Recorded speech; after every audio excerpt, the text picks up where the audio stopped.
Bonjour et bienvenue dans cette seconde vidéo de notre tutoriel sur le DevOps CI/CD Pipeline. Donc, on va voir dans cette seconde vidéo l'installation de nos trois serveurs principaux. Donc, on va installer le serveur, on va créer les machines, on va créer les serveurs, donc le serveur GitLab, le serveur Jenkins et le serveur de dev. Ok, donc on va utiliser Vagrant pour démarrer ces serveurs. Donc c'est plus simple d'utiliser Vagrant. Donc tu fais juste un Vagrant up, il démarre tous les trois serveurs. Après on débute les configurations là-dessus. Ok. Et après, au cours du playlist, tout au long du playlist, quand on arrivera un peu à la fin, on installera le serveur prod A Station. Donc le Docker Registry sera un Docker Registry déjà up et on va utiliser Docker up comme Docker Registry. Donc tout de suite on passe à l'installation de ces trois serveurs GitLab Jenkins et le serveur de dev. Et donc pour ça on va utiliser un Vagrant file qui est là et qui est aussi là. Donc je vais juste le montrer. Donc là, il est là. On va juste le cater. Donc on fait un vim là-dessus. Donc il est là. On a le serveur Jenkins, le serveur GitLab et le serveur de dev. Ok. Donc tout est là. On le quitte. On fait un échappe 2.q. Donc j'utilise vim. Hein. Donc voilà. Et là on fait juste un sudo Vagrant up pour démarrer tous les trois machines.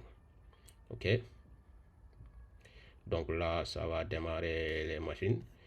Bon, ça risque de prendre quand même un peu de temps, donc pour éviter que la vidéo soit trop longue, je vais juste mettre en pause l'enregistrement et dès que l'installation sera finie, on reprend. Ok, donc à tout à l'heure. Yes. Alors là, on a les trois machines qui sont créées. Donc le serveur Jenkins, GitLab et le remote host qui est le serveur de dev. Ok, donc si on fait un Vagrant global status, c'est cette commande qui nous demande, qui nous donne les trois machines avec leur nom. Donc là, on va juste se connecter sur le serveur Jenkins d'abord. Donc pour ça, on fait un juste sudo Vagrant ssh srv Jenkins. Ok, donc on se connecte là-dessus. Là, on est dedans. Ce qu'on va faire, c'est le mettre à jour d'abord. Donc on fait un sudo yum update. Donc là, c'est le user Vagrant qui s'est connecté sur la machine. Et donc on fait un update avec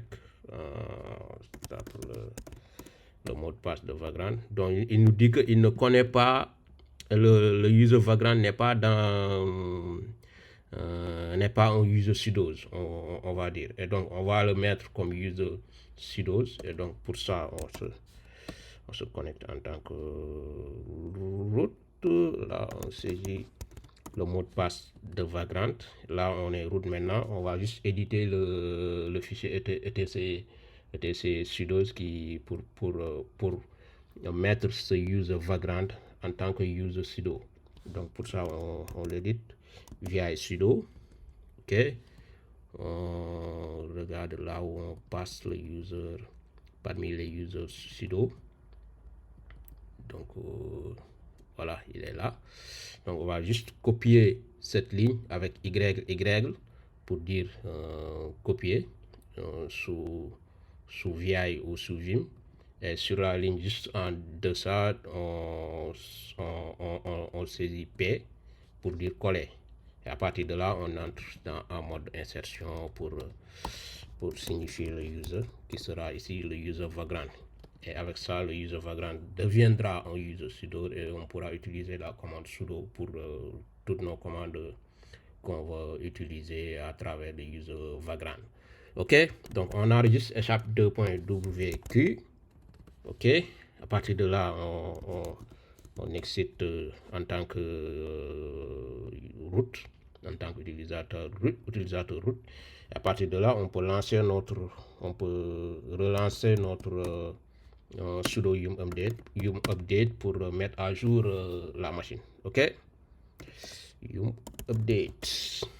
Ok, on saisit le mot de passe du user sudo qui est ici Vagrant, et son mot de passe c'est toujours Vagrant aussi. Voilà, là il va commencer la mise à jour. Voilà, il va commencer la mise à jour, et pendant ce temps je pense qu'on peut faire la même chose pour le serveur GitLab. Donc là je vais juste diviser cet écran en deux.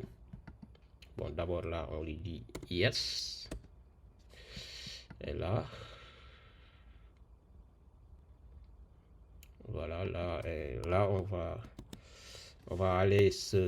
va faire la même chose pour le serveur GitLab et le serveur remote host. Ok, donc là je vais aller me positionner sur le répertoire qui contient mon Vagrant file. Donc il est dans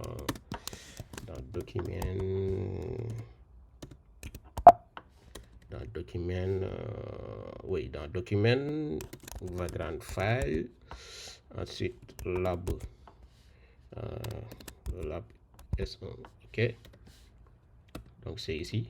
Si je fais un ls, j'ai mon Vagrant file qui est là. Si je fais un vim du Vagrant file pour juste vérifier que c'est le même Vagrant file, vous voyez c'est le même, avec le serveur Jenkins, le serveur GitLab et le serveur remote host qui est le dev. Ok, donc on quitte. Donc c'est pour aller vite. Hein. Si je fais un Vagrant global status pour avoir le nom des machines et voir leur état aussi. Voilà, j'ai les machines qui sont là et je me suis déjà connecté sur le serveur Jenkins. Là, je vais faire la même chose que ce que j'ai fait sur le serveur Jenkins. Je vais le faire sur le serveur GitLab. Ok, donc on se connecte là-dessus. On fait juste un sudo vagrant ssh srv GitLab. Ok, voilà. Ok, là je suis dedans et on fait la même chose que ce qu'on a fait sur le serveur Jenkins, c'est-à-dire le mettre à jour d'abord, mettre le user Vagrant en sudo et ensuite mettre à jour le serveur. Ok, après on pourra aussi changer le host name des serveurs pour bien les reconnaître. Donc ici on voit des Jeep CentOS 01, mais on peut mettre le serveur GitLab ici et serveur Jenkins là pour ce serveur pour bien les reconnaître. Ok, donc on débute par mettre le user Vagrant en sudo. Ok, là on saisit le mot de passe Vagrant. Ok, donc je modifie le fichier sudo. Ok, là on descend jusqu'à la ligne où on met le user en sudo. Donc je fais un y pour copier, ensuite en bas je fais un p pour coller, ensuite i pour entrer en mode insertion, et là je donne le nom du user, c'est Vagrant. Là c'est bon, échappe 2.wq pour sauvegarder. Ok, là on est ok et on exit pour redevenir le user Vagrant, et à partir de là on peut lancer notre sudo yum update. On donne l'option -y pour lui dire oui, donc ne nous redonne pas le prompt pour nous demander si nous sommes ok ou pas pour l'installation. Ok, donc on lance. Voilà, on redonne le mot de passe de Vagrant qui est lui-même Vagrant. Ok, et ça débute la mise à jour. Ok, là on peut juste, au niveau du serveur Jenkins, on peut mettre à jour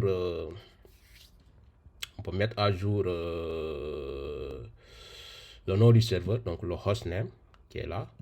Donc ce qu'on va juste faire, c'est un sudo vim de etc hostname.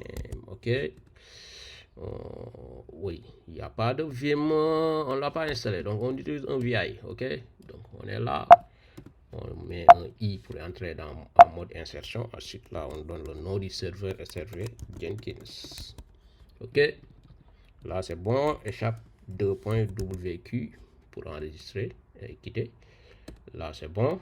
Il ne l'a pas encore changé, mais si on quitte, exit, par exemple, on se reconnecte là-dessus.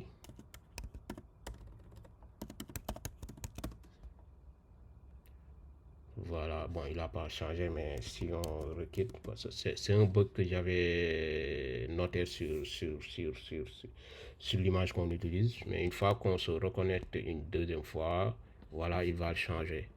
Donc, on a notre hostname qui devient maintenant SRV Jenkins. Là, c'est cool, il sera facilement reconnaissable. OK? Donc, on peut passer là, on va juste diviser. Bon, je vais ouvrir un autre tab. Je vais ouvrir un autre tab bon, là, pour faire la même chose sur le serveur remote host. Sur le serveur remote host qu'on va utiliser comme serveur de dev pour le moment. OK? Donc, j'ouvre une autre tabulation. OK? Un autre onglet. Donc, il sera là. OK? Donc, je vais juste... oui, faire ça. Ensuite, bon, je vais juste copier-coller le chemin pour éviter de trop nous casser la tête à faire des CD sur le répertoire et tout. OK, donc là, on colle, on fait un CD, ce qu'on a truqué. Et on refait un vagrant status pour bien voir le nom des machines. Sudo. Bon, le sudo même peut sauter. Si on fait un vagrant status, on peut sauter le sudo. Parce qu'on est juste en lecture seule, on va juste checker le statut de nos machines. OK? Sudo vagrant status, on a nos 3 machines, donc on va se connecter là. Donc on fait un sudo vagrant ssh, le nom de la machine. Là c'est trop long ce que j'ai copié. Sudo vagrant ssh. Le serveur, son nom c'est remote host, SRV remote host. OK? SRV remote, oui, avec un H, remote host. OK, là je donne mon mot de passe de la machine. OK, voilà, on est dedans. On fait la même chose que ce qu'on a fait pour le serveur Jenkins et le serveur GitLab. Donc on passe à root pour mettre le user vagrant dans les users sudo. OK, là on saisit le mot de passe de vagrant qui est vagrant.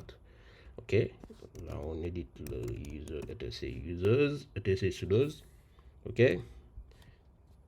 là on y va jusqu'à la ligne où on passe le user en sudo. Donc y pour copier la ligne, p pour coller la ligne, et ensuite on entre en mode insertion.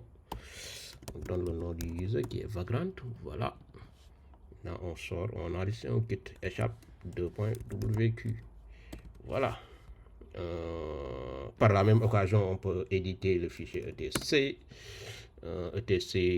etc users. Bon, sinon je le fais comme je l'ai fait sur le serveur Jenkins. Donc on exit. OK, ensuite on fait un vi etc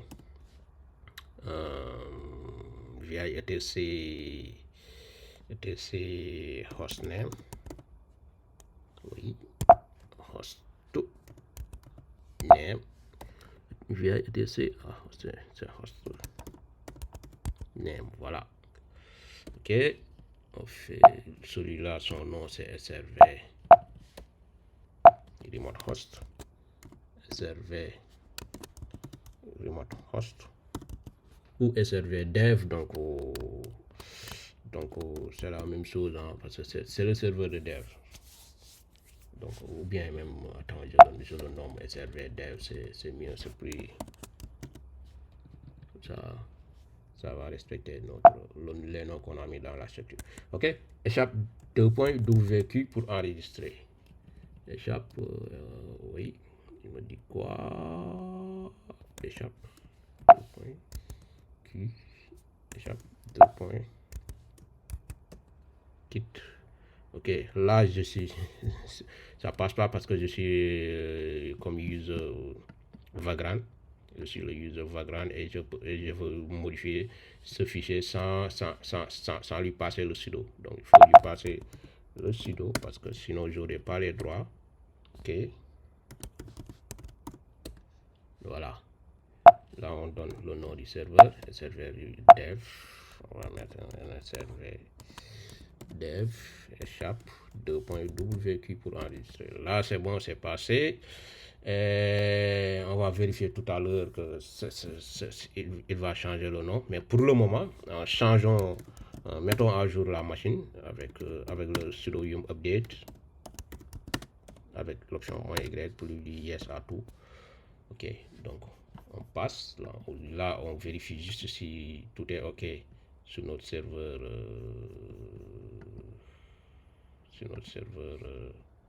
GitLab qui est là. Sur le serveur Jenkins, tout était OK. Donc là, sur le serveur GitLab, là, je vais juste oui, bon, je vais juste vérifier si notre hostname on l'avait seté. Donc on fait un 4. Oui, un 4 de DC hostname. Oui,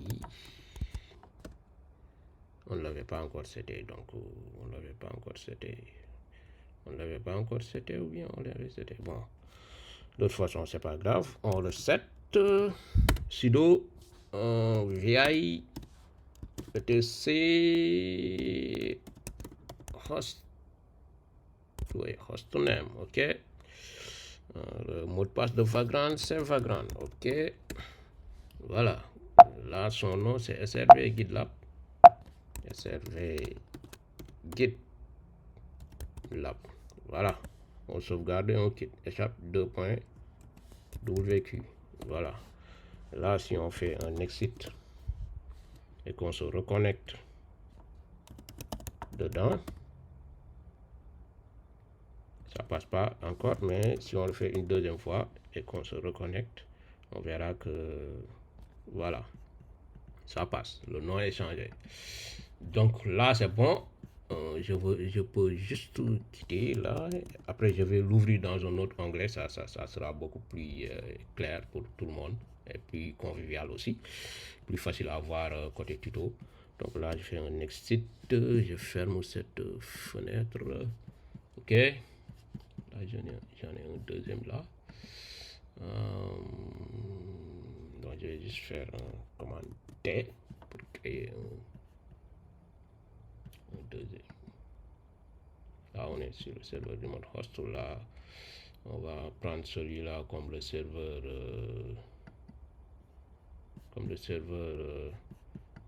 Là, on va prendre cet onglet pour le serveur Jenkins. OK. Voilà, là on est sur le serveur Jenkins, là sur le serveur remote host. Donc je vais créer un autre tab pour le serveur pour le serveur. Là j'ai l'écran qui s'est truqué. Je le ramène juste. J'ai l'écran qui était parti dans mon second bureau. Faut que je le ramène juste.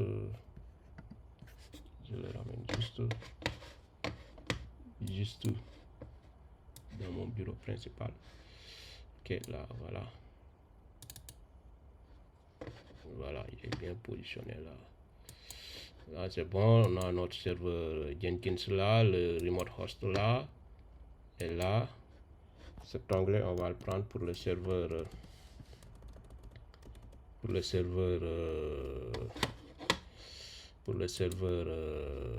GitLab. OK, donc je vais juste voilà, je vérifie, c'est pas encore fini pour le serveur de dev. Ok, pour le serveur Jenkins, c'est déjà bon. Donc, pour le serveur GitLab, oui, on se reconnecte là-dessus pour avoir les 3 onglets. Hein. Donc, on se déplace sur le répertoire où on a le Vagrant file. Il est dans Document, Vagrant Machine, Lab, du saison 1. Ok. Ok, voilà. Et là, si on fait un Vagrant global status, voilà, on a ces 3 machines. Et là, on va juste se connecter sur le serveur GitLab. Ok, donc sudo Vagrant ssh srv GitLab. Voilà. Voilà, on est dedans. Ok, donc on a notre serveur GitLab par là, le serveur remote host par là, et dont l'install est terminé, et notre serveur Jenkins qui est là. Donc on va juste là se déconnecter, se reconnecter là-dessus. C'est juste pour vérifier que notre hostname est bien c'était. Donc on va se déconnecter une seconde fois, se reconnecter. Voilà, donc là on a notre serveur de dev, notre serveur Jenkins qui est là et notre serveur GitLab qui est là. Ok, donc on a tous nos 3 serveurs qui sont up, tous nos 3 serveurs qui sont up. Et là on est ok pour bien démarrer le reste de ce qu'il y a à faire pour notre pipeline. Ok, donc c'était tout pour cette vidéo et on se retrouve pour la vidéo suivante. Ok, et n'oubliez pas de liker et de vous abonner et de partager les vidéos. Ok, merci et à la prochaine vidéo.